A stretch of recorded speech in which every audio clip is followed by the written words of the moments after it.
ICC T20 world cup 2026 ಪಂದ್ಯಾಟಕ್ಕೆ ಅದ್ದೂರಿ ತೆರೆ ಬಿದ್ದಿದೆ. ನಿನ್ನೆ ನರೇಂದ್ರ ಮೋದಿ ಕ್ರೀಡಾಂಗಣದಲ್ಲಿ ನಡೆದ ರೋಚಕ ಹಣಾಹಣಿಯಲ್ಲಿ ಕಿವೀಸ್ ತಂಡವನ್ನು ಬಗ್ಗು ಬಡಿದ ಟೀಂ ಇಂಡಿಯಾ ಚಾಂಪಿಯನ್ ಪಟ್ಟವನ್ನು ತನ್ನಲ್ಲಿಯೇ ಉಳಿಸಿಕೊಂಡಿದೆ.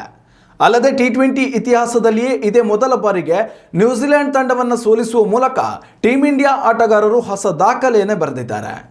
ಅಭಿಷೇಕ್ ಶರ್ಮಾ ಹಾಗೂ ಸಂಜು ಸ್ಯಾಮ್ಸನ್ರ ಅಮೋಘ ಬ್ಯಾಟಿಂಗ್ ಪ್ರದರ್ಶನದಿಂದಾಗಿ ಟೀಂ ಇಂಡಿಯಾ 255 ರನ್ಗಳ ಬೃಹತ್ ಮೊತ್ತ ದಾಖಲಿಸಲು ಸಾಧ್ಯವಾಯಿತು. ಭಾರತೀಯ ಬೌಲರ್ಗಳು ಕಿವೀಸ್ ಬ್ಯಾಟರ್ಗಳನ್ನು ಕಟ್ಟಿ ಹಾಕುವಲ್ಲಿ ಯಶಸ್ವಿಯಾದರು.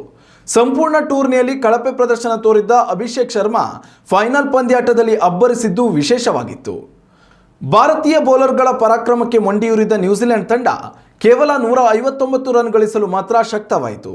ಈ ಮೂಲಕ ಬರೋಬ್ಬರಿ 96 ರನ್ಗಳ ಅಂತರದಲ್ಲಿ ನ್ಯೂಜಿಲೆಂಡ್ ಹೀನಾಯ ಸೋಲು ಕಾಣುವ ಮೂಲಕ ತನ್ನ ಚೊಚ್ಚಲ ಟಿ20 ವಿಶ್ವಕಪ್ ಗೆಲ್ಲುವ ಕನಸು ನುಚ್ಚುನೂರು ಮಾಡಿಕೊಂಡಿತು. 3ನೇ ಬಾರಿಗೆ ಟ್ರೋಫಿಗೆ ಮುತ್ತಿಕ್ಕಿದ ಟೀಂ ಇಂಡಿಯಾ ವಿಜಯಭವವಾಗಿ ಹೊರಹೊಮ್ಮಿತು. ಉತ್ತಮ ಸಂಸ್ಕಾರಯುತ ಶಿಕ್ಷಣದೊಂದಿಗೆ VSS English medium CBSE school Udupi Muddur. ನರ್ಸರಿಯಿಂದ 10ನೇ ತರಗತಿವರೆಗೆ ಶಿಕ್ಷಣದ ಜೊತೆಗೆ 5ರಿಂದ 10ನೇ ತರಗತಿವರೆಗಿನ ವಿದ್ಯಾರ್ಥಿನಿಯರಿಗೆ ಉತ್ತಮ ಹಾಸ್ಟೆಲ್ ಸೌಲಭ್ಯವೂ ಇದೆ. ನಿಮ್ಮ ಮಕ್ಕಳ ಪ್ರವೇಶಾತಿಗಾಗಿ ಈ ಸಂಖ್ಯೆಗೆ ಕರೆ ಮಾಡಿ.